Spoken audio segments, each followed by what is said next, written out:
Ciao a tutti e oggi parliamo di Fallout 76, l'ultimo titolo dello storico brand di Bethesda, è arrivato da 3 anni ormai sulle piattaforme dei videogiocatori di tutto il mondo.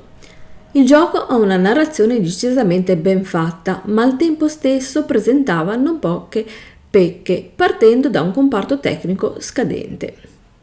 Detto questo, il gruppo di Bethesda non si è accontentato di aver partorito un titolo mediocre, anzi è riuscito a raccogliere tutte le critiche dei fans e adoperarle per migliorare il prodotto. Questo nuovo capitolo è di fatto un prequel, si svolge nel 2102 e ci mostra una storia alternativa. Infatti ci racconta le vicende di un resident nel Fallout 76 che esce dopo 25 anni dalla guerra nucleare che ha deteriorato il pianeta Terra. Il suo compito sarà quello di assicurare alla Vault-Tec tutti i 3 silo missilistici presenti in Appalachia. Da questo momento inizia la sua avventura alla ricerca dei misteri di un passato dimenticato e alla scoperta di un mondo decisamente nuovo. Come vi ho spiegato prima, il team ha accolto le critiche dei giocatori e ha introdotto i DLC gratuiti. Il primo fu Nuclear Winter, add-on che portò un'esperienza Battle Royale all'interno del gioco. Tale scelta venne premiata dai videogiocatori, tanto che i server tornarono a riempirsi. Una volta tornati, i giocatori che avevano acquistato il titolo al Day One e l'avevano poi abbandonato subito dopo, hanno trovato un videogioco differente, anche se affetto da alcuni piccoli difetti. Tra le richieste più insistenti da parte della community al lancio c'era senza dubbio l'introduzione degli NPC, ossia umani con i quali interagire, come accade in ogni capitolo della serie. Per questo motivo Bethesda si è messo subito al lavoro con Wastelanders, la prima grande espansione di Fallout 76. Ha di fatto stravolto il gioco con una mole di contenuti da non sottovalutare.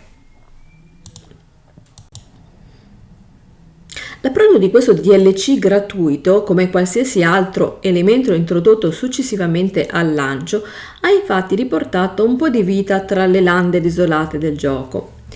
A pavimentare ulteriormente la situazione in Appalachia troviamo poi il debutto di una delle fazioni più amate di sempre degli appassionati del brand post-apocalittico Bethesda, ovvero la Confraternita d'Acciaio.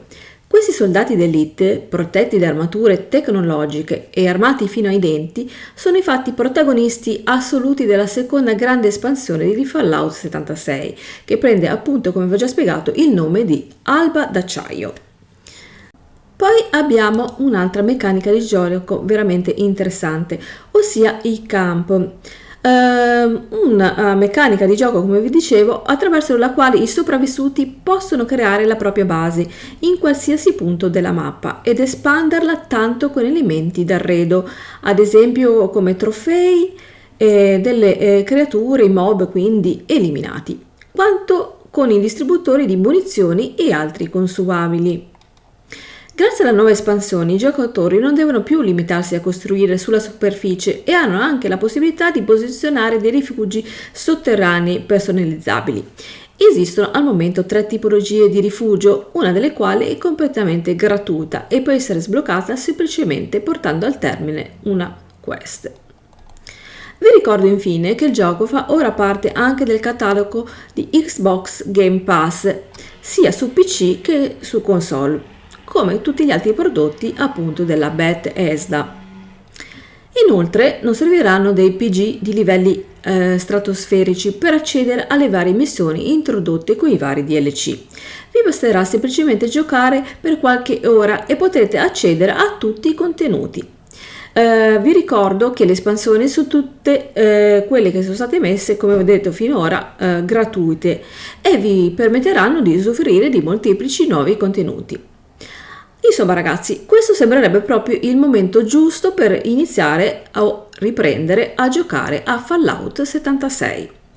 Quindi per oggi vi ringrazio di aver visto questo video. Come sempre vi invito a mettere un bel mi piace, fatemi sapere cosa ne pensate qui sotto nei commenti e naturalmente se ancora non l'avete fatto iscrivetevi subito al canale e attivate tutte le campanelle per rimanere sempre aggiornati su tutti i contenuti che vado a mettere sul mio canale. Ciao a tutti e alla prossima!